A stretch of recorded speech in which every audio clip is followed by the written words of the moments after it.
en Libye, le membre du conseil présidentiel Moussa Al-Koni et l'ambassadeur de France en Libye Mostafa Miraj ont, lors d'une réunion tenue le 4 juin 2023 à Tripoli, discuté de l'évolution de la crise politique en Libye et la situation sécuritaire dans la région africaine. Les deux hommes ont également discuté des moyens de développer les relations entre les deux pays et de renforcer la coopération conjointe dans divers domaines et des efforts pour organiser les élections présidentielles et parlementaires sur la base des lois électorales qui garantissent leur succès et l'acceptation de leurs résultats.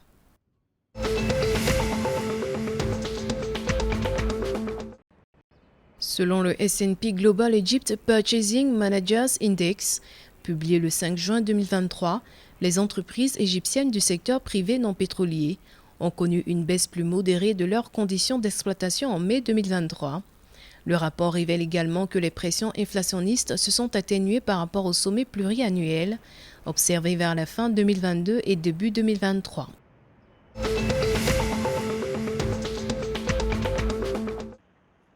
L'Algérie a décidé de prolonger sa réduction volontaire de production de pétrole de 48 000 barils de brut par jour d'ici à fin 2024, par mesure de précaution en coordination avec les pays de l'OPEP. Selon les autorités, cette réduction volontaire de la production se fera à partir des niveaux de production requis, convenus lors de la 35e réunion ministérielle de l'Organisation des pays exportateurs de pétrole, tenue le 4 juin 2023. À noter que les pays membres de l'OPEP et leurs partenaires ont également décidé de maintenir les niveaux de production décidée en octobre 2022 pour le reste de l'année en cours.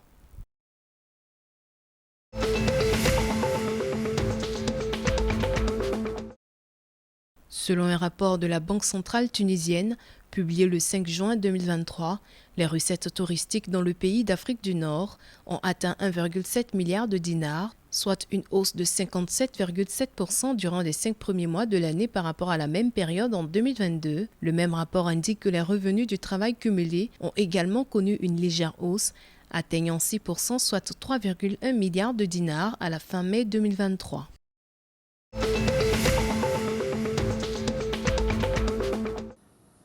La première dame des États-Unis, Jill Biden, a lors d'une visite effectuée au Maroc le 3 juin 2023, exprimé la reconnaissance des États-Unis à l'égard du partenariat et l'amitié séculaire avec le Maroc. Accueillie par son Altesse royale Lala Hasna, la première dame Jill Biden a également salué le leadership du roi Mohamed VI en faveur de l'autonomisation des femmes et des jeunes. Cette visite de la première dame des États-Unis au Maroc s'inscrit dans le cadre d'une tournée au Moyen-Orient, en Afrique du Nord et en Europe, avec pour objectif de promouvoir les conditions des femmes et des jeunes dans le monde, notamment en ce qui concerne l'éducation, la santé et l'autonomisation.